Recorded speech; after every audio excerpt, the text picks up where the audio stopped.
Babam aytgan hikmetler. Akıl hemmeni belgeleyelmeydi. Burunның burnusida 3 dost ötken eken. Mal dünyası yok bolsumu köngülleri şat eken. Günlerinin birde bu 3 dost akıl parasat, işçanlık takdir üstüde talışıp kaptı.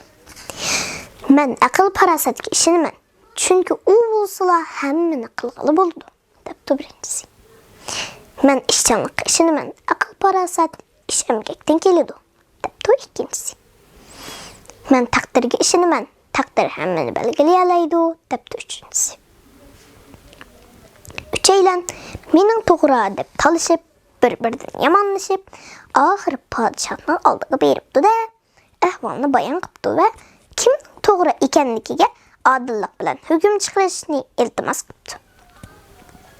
Padişah birdem sükut olturgandan keyin üçüңlar at degende şäherning gün petişdiki tak önkürge beringlar. Bir apqor sudan başka nerse almanglar, üçüncü günü at degen ortaga kelip menden cevap elinglar, depti.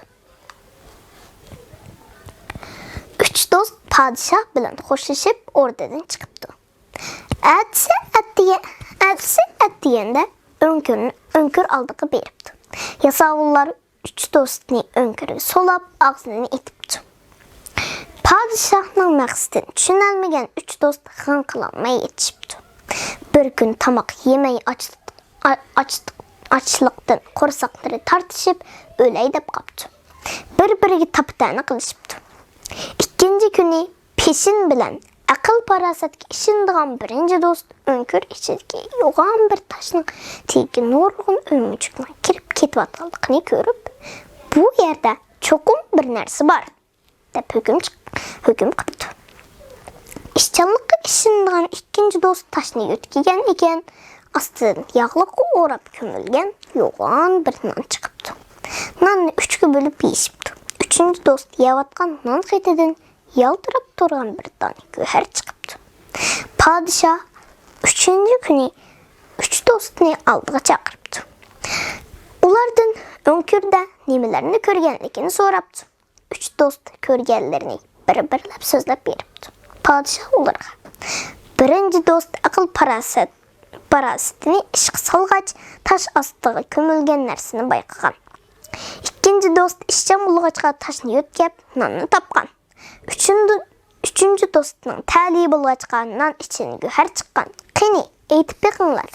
Mubada akıl parasat işçanlık takdir birleşmese işler bundak.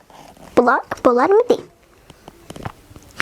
Üç dost padişahның adil hükümüge qayıl boptu ve qaytadan ittifaklaşıp bir-biriga sadaqatman bolup dünyadan ötüptü. Hikmet. Aramızda şundak kişiler var ki, ular özünün akliga ve yoki işçanlıqqa bek işinip ketip fursat takdirini chetga qoqidi da tezli mag'lubiyat darvozasini chekidi. Undaqlarga deydigimiz shuki, sening aqliy qobiliyating har qancha yuqori bo'lgan bilan aqlingni joriy qildiradigan fursat va harakatga erishsang, u yanada o'lik narsa xolos.